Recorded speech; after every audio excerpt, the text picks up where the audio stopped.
Country boy. I get up before the rooster, put on my camo, load up my bow and my rifle and stock the ammo. I'm a bullet with the bullet, but I'm lethal with the arrow. Always down for the hunt, dub turkey and big bucks. Hit the woods and get fitted up. Mossy Oak all across my fit, don't be surprised, we do this too. I be up before the sun with my 30 at 6. Hard body on, I ain't worried about the kick. Yeah, we do this too.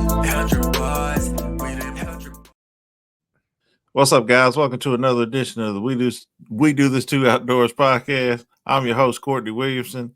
I've got a super special guest on today, man. Found this dude on Instagram, man, and I went down a rabbit hole on YouTube following all his videos, man.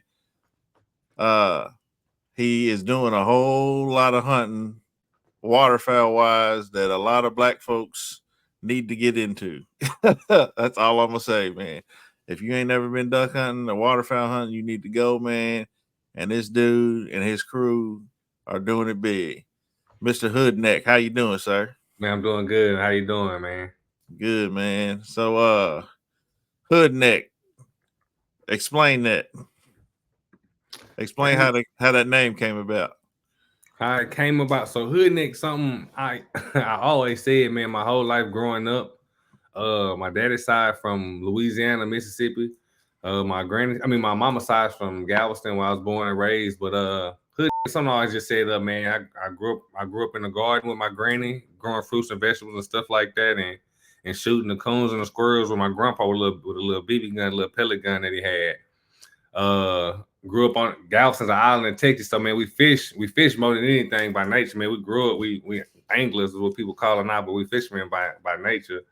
But man, I was in the army. I used to always say HoodNeck, man. I was artillery in the army, and all my brothers in the military was white, man. And they used to go in the mountains and shoot guns and stuff like that. And I just always say HoodNeck, and people used to always laugh and just joke and like, man, that's cool. You know, it's funny. You know, nobody never paid no attention to it. But one day when I got out the service, I was working at a gun store, and I was working with these white guys. I was the only black guy, and one of the white guys was Dutch, 100% Dutch. Like he got his green card. Like I don't know what the term is from people from Dutch, but he was from there. But his whole family, they had moved here and stuff like that, and he was working at the shop, and he was like, man, you want to go hog hunting? He's like, man, I'm gonna go hog hunting. Man, we got a lease up in Needville and stuff like that. You can come. And he's like, man, we got some space, so if you got a friend, anybody want to come, man, they more than welcome to come. So I'm like, man, hell yeah, man, I'm gonna see one of my go. Oh, okay, and I'm trying to see if they down. Nobody was down. Now one of my partners was down. I hit him up. I was like, man, I ain't finna go hang with no white people and stuff like this, and yada yada yada. So I ain't paying no mind, man. I went on a trip. Ended up knocking a little hog down. Now I took a picture with the hog and I posted in these Facebook group back then. This was 2017, 2018 time frame. 2017, 2018. And I posted in these Facebook groups, and I was like, man, I just want to do HoodNeck shit with my friends. And I got like 100,000 likes, shares, comments. It was crazy, man. It was the most engagement, like what I know now today, I had ever got. It went viral a long time ago in this big Facebook group. And all these people was like, put it on a shirt, man, put it on a shirt. And I put it on a shirt and nobody bought it. Not one person, man. But it wasn't this logo, man. It was just like block letters just said HoodNeck, man. It went to this design today, a HoodNeck. It was a totally different one. It was just block letters, it had no feeling or nothing to it, but nobody bought it. And I ain't thinking nothing. I was like, well, I'm not trying to be HoodNeck. I'm not trying to do nothing social media wise at the time. I'm still trying to figure out life getting out the military. But I was wearing that shirt and I was taking pictures. I was doing photography on the side, just a little side hustle, taking pictures of people, their kids and sports, and just trying to make a little side money. I had a camera and I was like, man, let me make some more money. So I was doing that, and man, one of my friends played professional football, and he had a celebrity basketball game at College Station at Texas A&M. And he's like, man, I asked him, could I take some pictures and whatnot? And he was like, yeah, come on, that's too easy. So I go over there, I take pictures, and I'm doing all that. And some guy come up to me, man. I'm tall, man. I'm 6'5", but some dude like 6'9", 6'10", man. He walked up to me, and he like, what does HoodNeck mean? and I tell them, I explain it to them. I tell them that HoodNeck's a plain words of being from the hood and being a redneck. I got a pitch for it now, but I had no pitch for it back then. But I was just telling him about it. He was like, man, that's how I grew up, and that's my family like that. He's like, man, you need a logo. So you need a design, man. That'll make it really stand out because I just had block letters. Right. And, so when that drive back from College Station to Galveston, man, it was just on my brain, bro. It was really bothering me. It was like, man, he right. I was like, man, he right. I need a logo. I need something to really make it. I was like, that's why ain't nobody buy the shirt. I was like, everybody like it. Well, it's just it don't grab nobody. It ain't gravitating. So I went home, man. I had a computer. I was looking up how much logos and stuff cost, and people was trying to charge me like $800 for the logo, and I did not have no $800 for no damn logo. My eyes like, nah, hell no. So I looked up YouTube, and I was like, man, Photoshop, and just so happened, man, in high school, Photoshop. I took this class called Webmaster, man. It taught us how to make websites. It taught us Photoshop back in 2005. My freshman year in high school, my sophomore year in high school, and my senior year in high school, I took that class, man. Mr. Cito was a teacher. Man, he was a cool teacher, man. He taught us how to do Photoshop, man. I've been knowing how to do Photoshop since way back in the gap. But so I was like, man, it cost though, man. It was free when you in school, but Photoshop cost. And I was like, damn, everybody trying to charge me for Photoshop, trying to charge for stuff, and I ain't trying to pay for it. So I downloaded like a bootleg version of Photoshop, like a free trial, just to make the logo, man. So I'm thinking, I'm like, man, I needed to hit to really explain. I was like, man, I need the hood side to hit. Got a little coaster right here, man. I'm like, I need the hood side to hit, and I need like the neck side to hit for like redneck. And I needed to. I was like, what here? I said, man, you think of hood, man? I'm like, I'm thinking brick. I'm thinking grit. I'm thinking, I'm just trying to be real descriptive, man, of how I'm gonna make this logo, because I can't draw for shit, so it gotta be like font and stuff like that. So I'm like, man, how could I do it, man? I'm found all these different fonts. I'm going through them, and I was like, all right, man. I find the top part. I'm like, man, I like the hood on it, man. I like look good. It look good. And I'm like, man, for the redneck, man, what can I put, man? What make me think redneck? And every time I think of redneck, man, I think of like NASCAR, race car, fast. Like I want a Ricky Bobby type shit. I'm outside, man. I'm thinking motors, dirt bikes, four-wheelers, boats, anything with a motor, like just right. It's hard ass, So I was like, man, that font gave me that, man. It made it feel like it was like like that. It gave me that vibe, and I was like, man, let me see. So I put it together, and I sat back and I looked at it. I was like, man, I think this is it. I got a little closer to it. I was like, man, I think this is it, man. I put it on the shirt, on this little website where I was selling my shirts at the time. And I put the link on my Instagram and stuff. I probably had like 1,000, 2,000 followers. I don't know how many followers I had at that time. It wasn't a lot, but I was just a regular person, and I posted it, and somebody bought it. I posted it at night, and I went to sleep. I woke up to a sale. Somebody I didn't know, somebody I never heard, never spoke to, not a conversation, don't know nothing about them, but the information I got that they bought a shirt, and it blew my mind because I don't put my credit card information on a computer just all willy-nilly and stuff. I ain't that type of person. I ain't a order online person, man. I am now, but back then. Right. Yeah, I hear you. So for somebody to do that, I was like, man, I could be a criminal. These people don't know me. And it was just blowing my mind. I was like, they must really like, and it was just one shirt. It wasn't like I sold 1,000. I had just sold one shirt. But I was like, man, I could do this shit. I was like, my only. Just a bulb just went on. I was like, Chris, do this shit. So I started pushing it. Started doing a little more social media stuff. Just posting more. I was working at the gun store, and I was just posting guns and just promoting HoodNeck. And I started learning about, I just started doing research about business, started doing research about marketing and stuff like that. Just to occupy my time, because, man, I'm still trying to figure out what I'm going to do, like, with life, getting out the service, man. Just trying to process everything, man. My son was just born. It's everything. What I'm going to do for the rest of my life now. Right. So with all that, I'm spending time, I'm learning. I was in school, I started taking classes, and I just started. It's really not self-teaching, but just educating myself, just learning as much as I possibly could. And applying it as I was learning it in real time. I started, bro, I just started learning business, man. I took a drop shipping class with a friend from high school, one of my partners, man, Richard. It was what's the dude name from Shark Tank? Damon John. Damon, yeah. He do like these traveling classes, courses type stuff. And this was a long time ago. I was this 2017, 2018 time frame. Like, man, life is crazy. But they had he had a class, but he wouldn't show. He had like his team show, but they was talking about drop shipping. That's when I first learned about it. I was like, man, drop shipping the way of the future and yada yada yada yada yada. And then I just so happened, I was like, man, I got to drop. I was trying to figure out how to do my shirts and shit. And I started drop shipping. I learned about drop shipping. I'm rambling and shit out, but this how I came up. This how the HoodNeck came upon, man. My shirts and shit just started going, and next thing you know, I was like, man, I started getting attention online. I was like, man, I ain't trying to be famous. I ain't one of them. I rather do good if good stuff happened to me. I rather, pass it along and be a blessing. So that's what I started trying to do. And I was like, man, I need to make this a nonprofit. And that was 2020. And we've been HoodNeck Incorporated since 2020. The month we went into lockdown, I had just got my tax exempt letter back from the IRS. I had already did all my paperwork and everything way prior to the COVID and everything. But I had got my paperwork back the month we went into lockdown, man.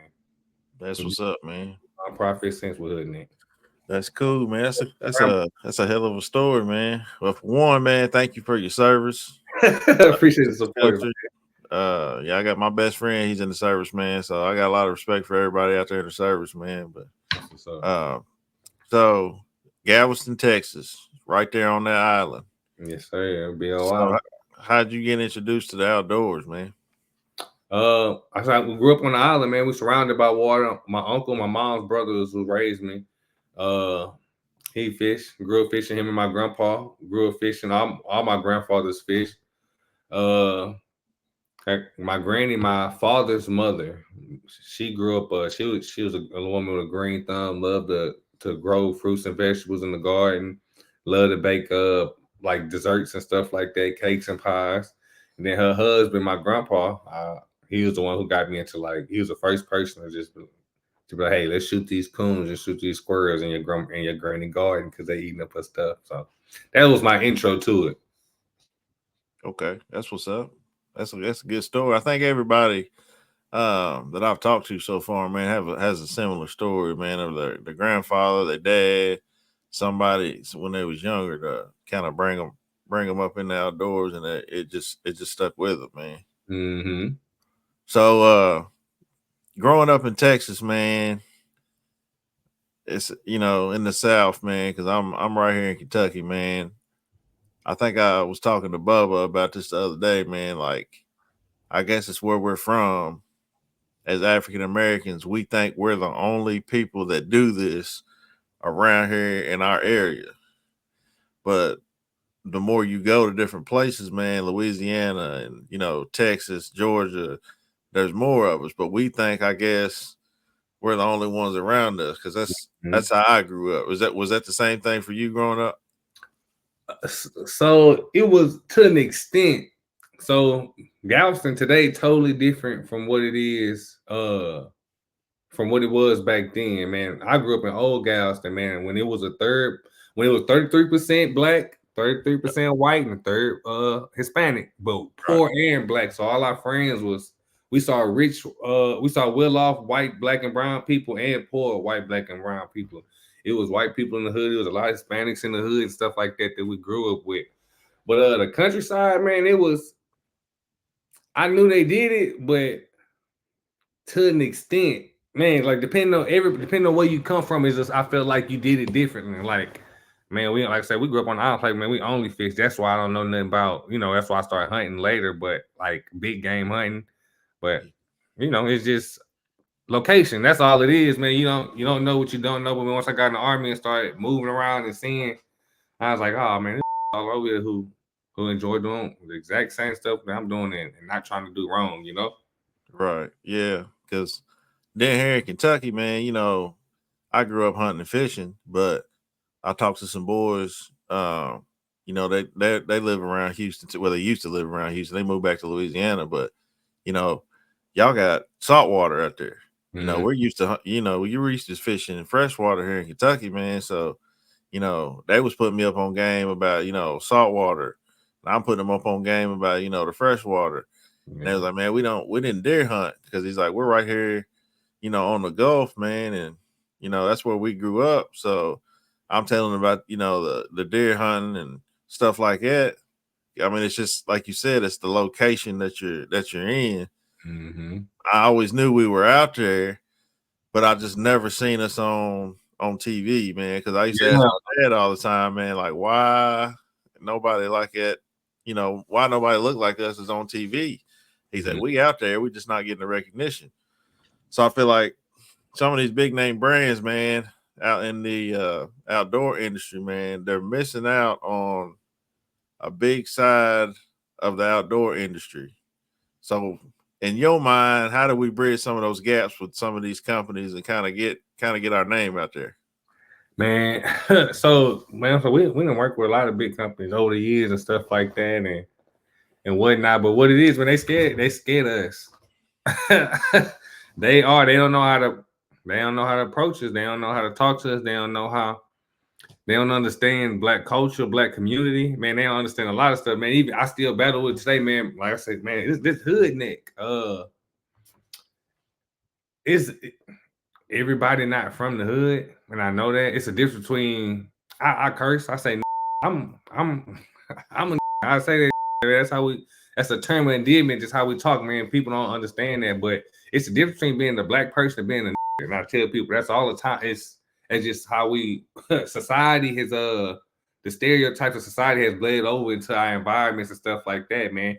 But people think that it's bad, man. No, I just come from a whole different type of lifestyle, man. I grew up in the streets, man. I like for real, man. I watched my mama lose her way. I had my daddy around and stuff like that, man. We grew up in the streets and in the country for real. A whole different way of life, you know. But in this, it's understanding that what you scared of all this gangster stuff, all this shit, man. These my I'm the only person who go talk to CEOs, the mayor, police chiefs, gangsters, killers, military, felons. I'm the only person that can go talk to all these different people. The people that they scared of, man, you just got it's an understanding, man. You gotta it's culture, man. It ain't letting nobody trying to brag about being from the hood and stuff like that, but it is what it is. Just a lot of people scared, man. That nigga shit ain't for everybody, man.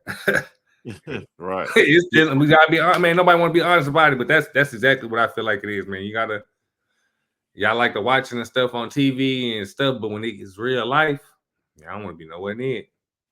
Right. Yes, you're a product of your environment, man. So like it seems like you can go in any room and blend in. You know, I'm the same way. But I never, you know, I'm not from the hood. You know, I grew up in a small town here in Kentucky on a tobacco farm. You know, but my brothers, you know, they grew up in the city, man. So they kind of put me on game of, you know, what colors not to wear, what streets not to go down, stuff like that.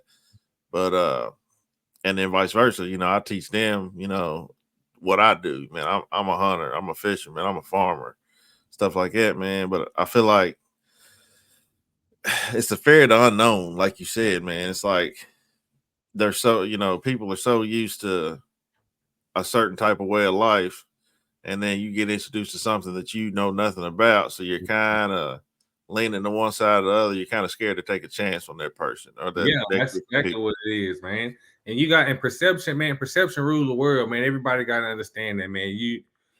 The way you perceive is everything, man. I know when people look at me, man, they see me with these guns and stuff. I know what image I present. That's why I let them assume something negative and I give them something positive. That way, I don't have to judge them, and they're able to judge themselves, man. You can see it. you can see when somebody first meets us, they're like HoodNeck, yada yada yada. And then I get to talking to them, explaining it to them. They hold aura, their body language and everything changed, man. They be wanting to buy, give, and do everything they want to, you know. But it's like saying it's the fear of the unknown, man. You don't know the stuff you don't know. And that go on both sides, man. Like I said, when I was in the Army, man, I realized that, man, I'm the first real black person. A lot of these white boys have never been around. They don't know, man, the stuff that they don't. They gotta go off TV. It's their environment. Like, man, my bro's from Montana, Michigan, and Nebraska, man. The only one that spent around people was the one from Michigan. The one from Montana, it was like, man, there's only one white boy in my high school, and he was cool, but he wouldn't like you. There's an Allen, he not like you. Yeah. I'm like, man, I get what you're saying, man. That's life, man. It is what it is. It ain't a bad thing, man. It's just when you trying to do bad, man. You know, we all grew up different, man. I moved from the island, man. My mama moved us from the island to the city, and to the hood, to the worst places she could ever move. Man, she moved us to she moved us to Swat, then she moved us to Sharpstown when I was in the 5th grade. Man, it was horrible, man. I hate the city to this day because of having to go there with the kid, man. That fast paced stuff, it ain't nothing for kids to do, and the but be bad. When you on the island, man, I could go outside and just run the island. Like, I can go swim, I can go fish, I can go ride a skateboard, I can go ride bike, hoop, football. I'm in the city, man. I gotta catch the bus, I gotta do all that. It ain't nothing to do. It wasn't nothing, yeah. All I had to do was be bad. When my mama, every time my mama moved us to Houston, I don't got ain't nothing to do but be bad. All right. Yeah. That's one of my main goals for my brand, man, is to get some of these inner city kids, youth, and like bust them in here to, Kentucky, and keep them here, a weekend or a week or whatever, and just teach them, hunting, fishing, boating safety, teach them everything that I know, man. Outside, man, I used to love going to my granny house in Hitchcock, man, just pulling cares, man, collecting okra and getting the squash and all type of stuff, man. We didn't have no toys. She used to put a pine cone in a sock, and we used to play catch with it.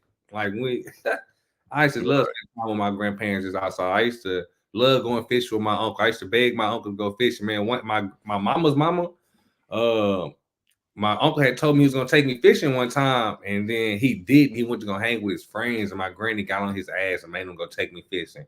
And I knew he ain't want to take me fishing, but she was like, "You promised that boy you was gonna take him fishing. You gonna take him fishing."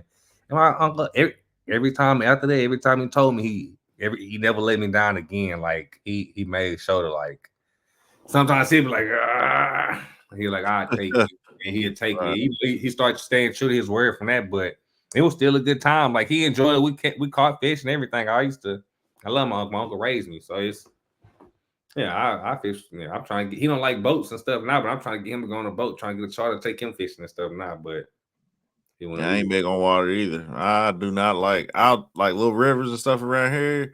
When me and my wife go on vacation, like Florida and places, if I can't see the other side, I freak out, man. Like, I'm scared to death of the ocean. I love the water, man. You respect it, man, but I love it, man. Like, he don't go on boats because, man, one of my best friends, his daddy, he's the first black man I ever known to have a boat. But him and my uncle and another one of their friends, they went out fishing one day and the boat died on them, man. They had to wait for the Coast Guard. They come get them to like 4, 5 in the morning, man. My uncle was so pissed off, man. He never got on the boat again, man. I never forget that. So that's why I said I still try to get him on a boat. And he be like, "Nah, man, Chip got me stuck on that boat with the Coast Guard. We ain't had no flares. They couldn't find this. It's funny now, but at the time he said, "Hell no." But that's the same. I done been on that same boat after him and everything. Like, that's my friend's dad. So we've been on that boat several times after that. That's what's up, man. Jumping off in the bay. Yeah, good time. So how'd you get into waterfowl hunting, man? I seen a lot of your videos online, man, and it seems like y'all boys be killing a lot of ducks down there, man. How'd you get into it? Frank, man, I don't know if you know Frank. He on our team. I grew up with Frank. I've been on Frank forever. But Frank do a lot of hunting, man. Frank hunt all over the world. Frank ain't nothing he can't hunt and fish and cook as well, man. He amazing cook, man. I don't know if you saw a video that we posted, but yeah, I seen that video. Frank, yeah, man. Frank, that guy, like Frank, that nigga, man, for real.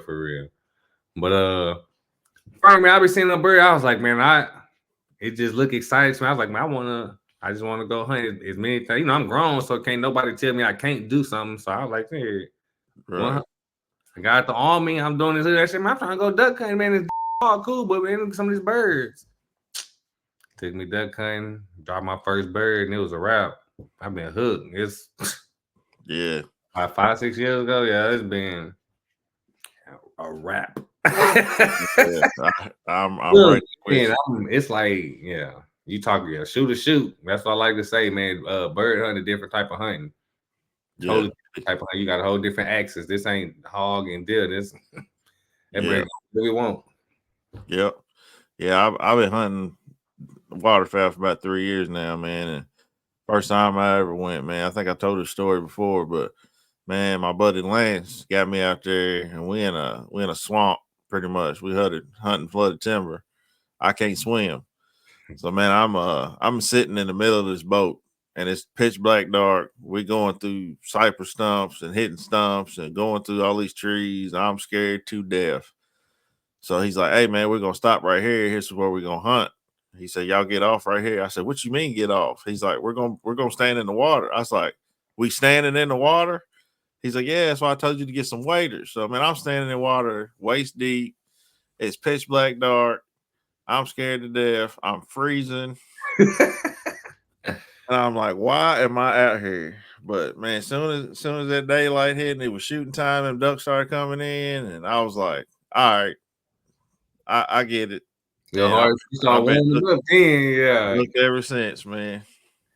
Man, them birds, man. It's just I love animals in general, man. I love all type of animals and stuff like that. Man. We try to trophy hunts and such cool, but we try to, eat everything we harvest, man. We try to survive off the land. Try to stay true to the game. I tell everybody that, man, you take care of the world take care of you, man. So, rules and laws, regulations and limits and stuff like that for a reason. You catch a fish or something that might be, you may not want to, just like when you see a deer, a buck or something, like, man, I don't want to shoot it, man.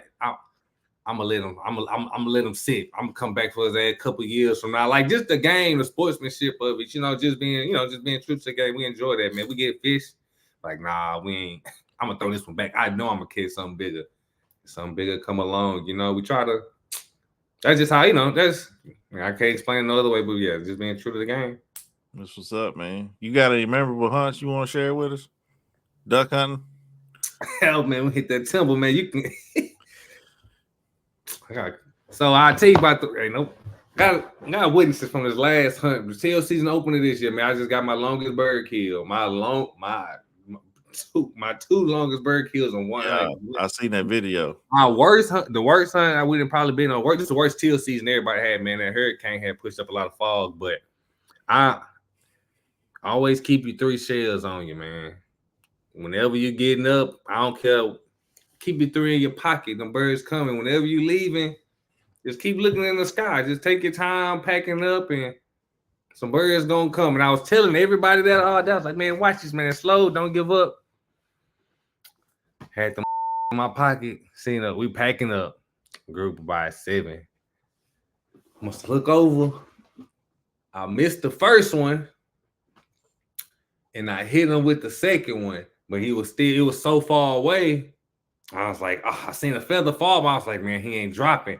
So I let another one go, and his ass fell. And it was about 65, 70 yards, man. And that's why I was telling him, I was like, hey, God, just go get my bird, man. We'll talk about it later. That's why the video, I was like, man, go get my bird. Give my bird. Because I'm, we ain't kill. That was my first bird of the day. I ain't get to kill nothing on that hunt. Shit. I think I killed like one more at that time. But so the dog couldn't find it. So I was like, I'm gonna get my bird. I was like, I said it might be a band down there, so I'm gonna go get it. So I find it, and as soon as I find it, a group about 50 come, but I'm probably about 150 yards away from where we shooting. I'm next to another group shooting at another pond at a different way. So a group broke down where they would shoot, and they missed. Only one bird out there, whole group fell, and the birds they broke back around and they flew right over my head. So I was like, oh, Chris, there's so many birds. So I got 2 dream kills, man. I ain't never got a game, man. I ain't never pulled the trigger once and killed 2 birds. I want to do that. And I also want to kill one and I want to catch it. I'm gonna tell you about that one later, but I want to shoot one and I want to catch it just right out the sky, right in my hand. That's the only dream kill I got. So that group ended up breaking around and it was going. So I tried. I was like, oh, this it. And I missed. I ain't hit not one bird on my first shot, but I got 3 shells on me still. So I shot my second one, and I was like, all right, Chris, they put it out in front of them, but they swooped down and went up, and they broke, and I was like, fuck. So I missed the second one. I was like, oh, Chris, they getting away. Man, this far as hell, man. The way I took my time, I took a breath, I say, fuck.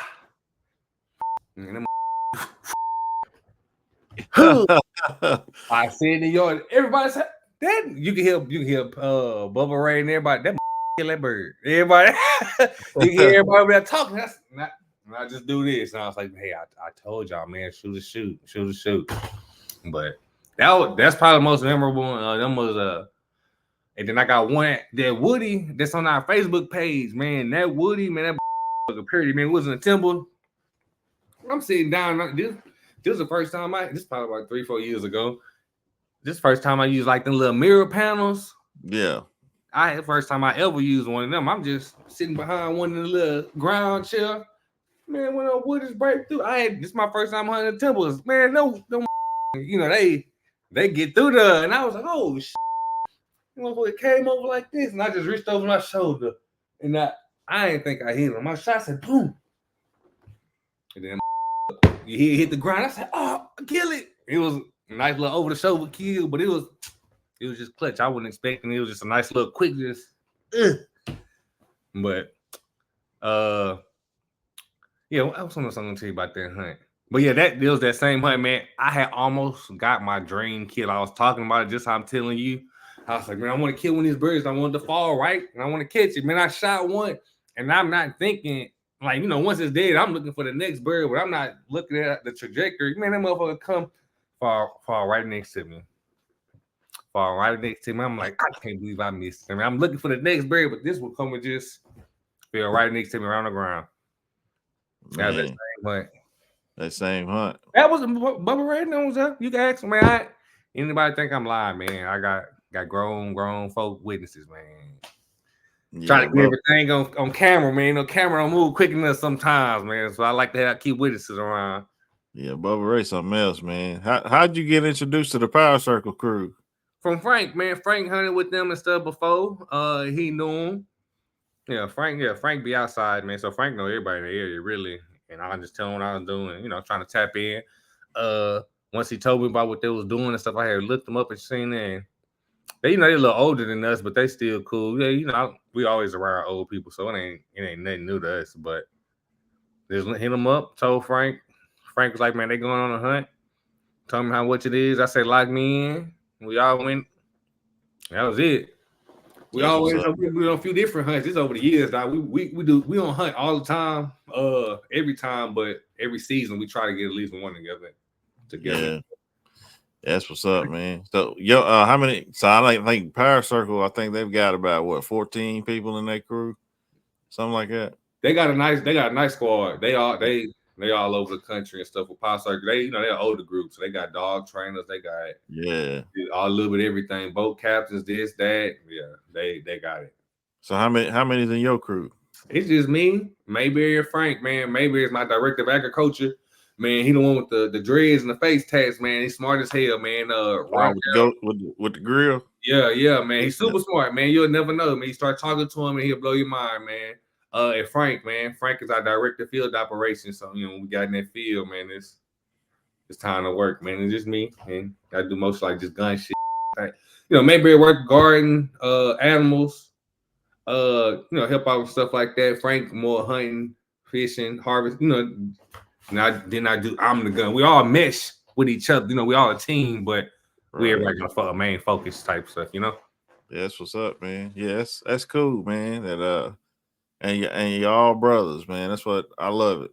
We all been knowing, man. I've been knowing Frank since second grade.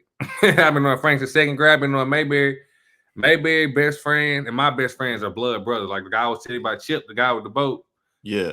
He got 2 sons, and Mayberry, the youngest son, best friend, and I'm best friend of the other ones, and that's how we met. That's what's up, man. You know, they only a couple years apart, so we all hang together. And that's what's 15, almost 20 years now. So what's your dream hunt? Where you want to go for your dream hunt? What's your dream hunt? Is it waterfowl? Is it elk? I want to go to Alaska. I want to go to Alaska. I want to go on my dream. I want to give me a nice little elk in the mountains somewhere. It don't really matter where, but I do want to. I want to do one of them. I want to go hunting for real. Like I want to have to bust that down and haul it back and everything, man. I'm trying to go ahead and give me some of that. Give me some of that. Like, we ain't got no elevation and shit down here, so it's a totally different game, man. I might even want to go ahead and get it with a bow. I also do. I ain't never got a turkey. I want to give me a nice little turkey headshot with a bow. Oh, you need to come to Kentucky then, man. We got turkeys everywhere here. Hey, we just line it up, man. Everywhere, man. I mean, Kentucky is known for its turkey hunting and its deer hunting, man. So, man, I know y'all got them.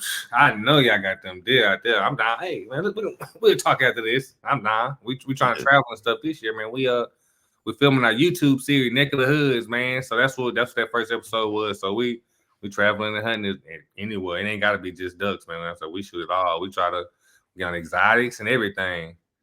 That's what's up. Yeah, I got a cameraman, man, but a lot of times he's working on the weekends. Sometimes he works for a cable company, so a lot of times he's putting in internet and stuff like that. So I try to do the whole self-filming thing, man, but I can't tell you how many coyotes I've ran off, how many deer I ran off trying to move the camera and get everything, self-filming. It's hard, man. It's hard to do. All about angles, man. Who you telling, man? You gotta, them big cameras ain't gonna be no good, man. I just bought a Tacticam 6 for our shotguns and stuff like that, so we can get our waterfowl. We had just did it on our first hunt, but I gotta get my settings right just so it could film right. I ain't changed the settings, but you can it's still recorded good. That GoPro 360 legit. Yeah, I got an Insta360 camera right here. 360 cameras legit for hunting. That's what I'll be using right there. And what else I've been thinking about is getting them Ray-Bans, the Meta Ray-Bans with the camera. Yeah, them are cold. Yeah, I done seen some content people done did. I'm like, yeah, it might be a nice little investment, man. Hands-free type of little. Yeah, for sure. But yeah, that cameraman crucial, man. That's what can't kill and shoot, man. Yeah, it's hard. It's hard, man. It's just hard to find somebody to go with you all the time, man. And I try to keep it, people I know, people I trust, man. And it's hard to get them in. Everybody got kids and doing life. The family, the family thing, and got their own life, man. It's just hard to get them out there sometimes. So I'm gonna get it done though. So man, what advice do you got to some youngins out there, man, that might be wanting to get into this outdoor game that look like us, but they kind of hesitant, kind of scared of the backlash they're gonna receive? What advice would you give them? Man, you don't get backlash. You only get backlash when you're doing good, man. Backlash don't come from unless you know you up. If you're doing the obvious up, then yeah, of course you're doing stupid shit and expect backlash. But if you're out here doing positive stuff and getting backlash, it's because you're doing good, man. It don't work like that. If you the boss, I tell people, man, if you the boss of your company, try to be legit as possible, man. Whatever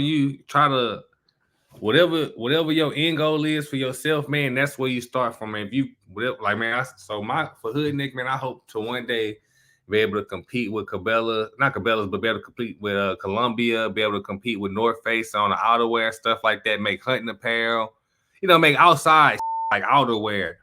So that's when I start from the top, man. I'm the CEO of my company, so I talk to CEOs of their company. I don't talk to people who run the Instagram. I don't talk to the lower level people, man. I'm the boss, so I need to talk to the boss. I put myself in position, man. That's why I go to SHOT Show and stuff like that.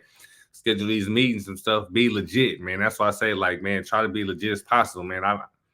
I may not have an office and stuff like that, but y'all do go to conventions. Y'all have office spaces. Y'all have meeting times and rooms and blocks and schedules where I can get in there. So I legitify myself like that, and I conduct myself as much of a boss as what I know of at that time, because I'm constantly learning. So I'm never the same person every time I go into business meetings and stuff like that, because you learn every time.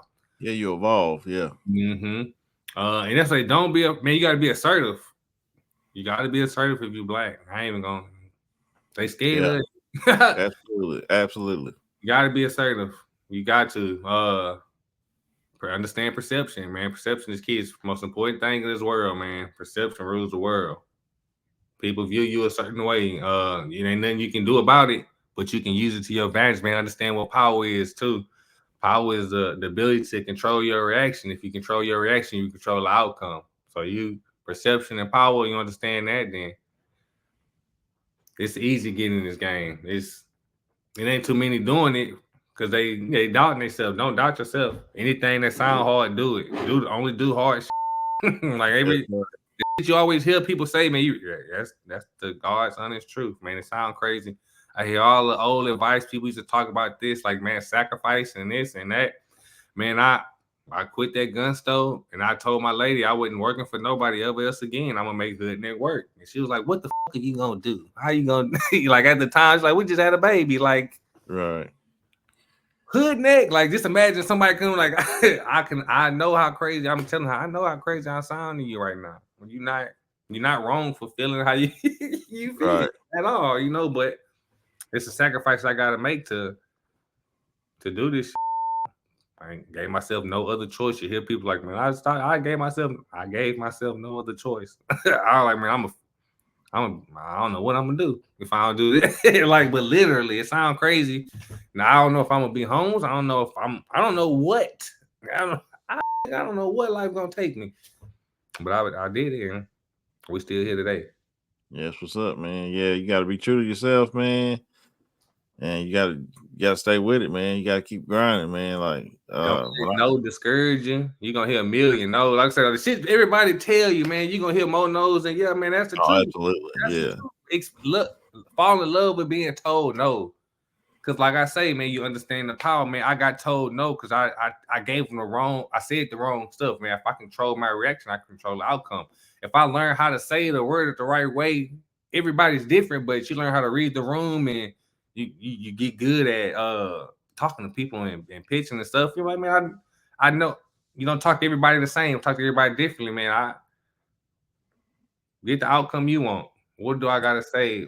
I'm not lying to you. I just how I gotta put it together, Yeah, you gotta, like you say, you gotta read the room, man. You can't go in the same business meetings with the same thing every time. Oh, it's everybody different. Everybody, you do it so much you can look at people and see how they see you, not how they see you, but how they gonna handle you and stuff. Like, I gotta let me hit you with some facts. Let me hit you with my credentials. Let me hit you with my stripes, man. It's just so many different angles, man. You looking at him right here. This man got a degree in biology and chemistry because he got a grill and face tats.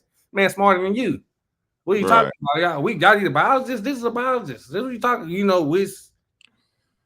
Gotta hit them with different stuff, man. It's everybody different. You just gotta read the room. It's all about reading the room. That's right, man. And being assertive, yeah.